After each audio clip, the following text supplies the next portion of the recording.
My name is Bill Huber. I went to the Rochester Institute of Technology, NTID. My first major was accounting because my father was an accountant. He'd been doing it for 33 years. I thought, well, I'll just do the same thing.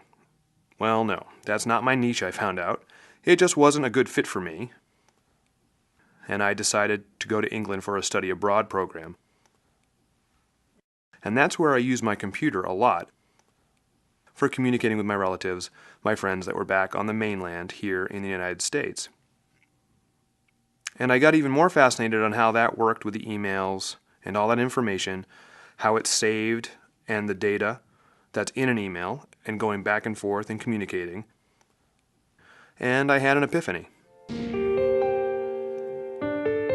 I changed my major to Management Information Systems, and I started analyzing all the databases and how the computer works and the technology resources that are available to meet the customer's needs. And those were the things that impacted me, that got me fascinated in that field, and I'm still in that field to this day.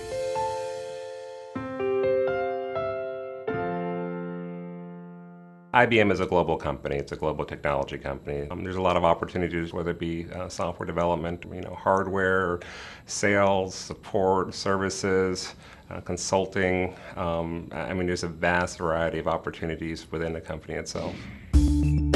I started here as a supplemental software engineer, and I was learning technology and how the codes worked and software works, making sure I knew how to communicate with my coworkers. A few years later, I could support myself in my job. Then a few years after that is when I started supporting the team and leading the team. I'll bring some detailed questions for the hardware people. Do you think they'll be able to have the devices for you by Friday? Why don't you go ahead and pull together the list of questions you had for that. We can take a look at it right before the meeting to make sure it captures all our needs. I'm able to create innovations, and I'm able to patent several things as well, so that's really great. I'm working on a patent of the innovation on things that had not yet been developed in the public. Tools to communicate faster with their peers, with their relatives, or with blind people as well. When I come into my office in the morning, I tend to check my emails first. It takes maybe an hour or two to read through my codes, and writing codes and changing codes, and then I go to meetings.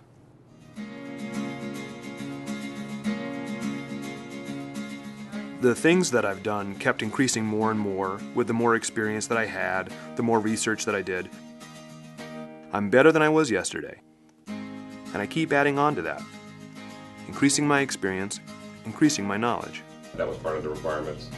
A strong background in mathematics, science, as well as writing communication in English, those skills are really necessary to be in the industry of the high-tech field.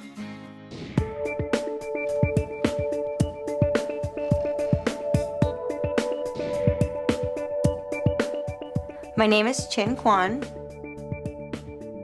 and I work as a software engineer for IBM. We did have a lot of colleges in China, however, there were none with interpreters available in the program. I did try to take some hearing general college courses there, but with my hearing loss and no interpreter, I missed so much of the information that it just wasn't successful. I really hadn't had any experience with computers before that. Coding in China, I knew my hearing classmates were taking some of those courses, and I had wanted to do the same, but I knew I would not be able to hear the instructors. I'd missed too much of the information. And then I got to RIT. I saw that they had an IT program. It did pique my interest. I decided once I got there that it was going to be the field I was going to take.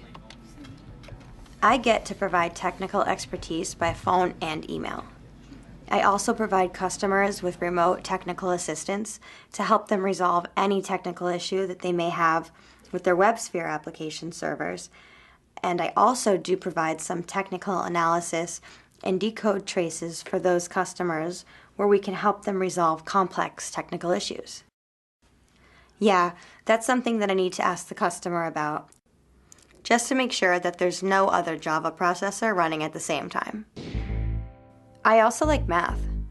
Writing code in different programs and those languages is tough, so I've really fallen in love with the IT field because of that. And when you look at the world, there are so many companies, including IBM, that really need IT skills. Okay, so do you need any more information from me, or if I can write any kind of code or create a computer application in a game right now and give it to any of my friends to play with? So that's kind of a nice thing to do. That's a lot of fun. Suppose I forget something and I don't document it. I can make a program that will run some kind of documentation reminder for me. So the technology makes life easier. Technology has impacted the generation of today, and talking about deaf and hard of hearing individuals in general, they're put on the same playing field. There was this one saying that said, if I wanted a good future, then I could only depend on myself. So yes, people would help you, but if I didn't do anything myself, I was never going to get anywhere.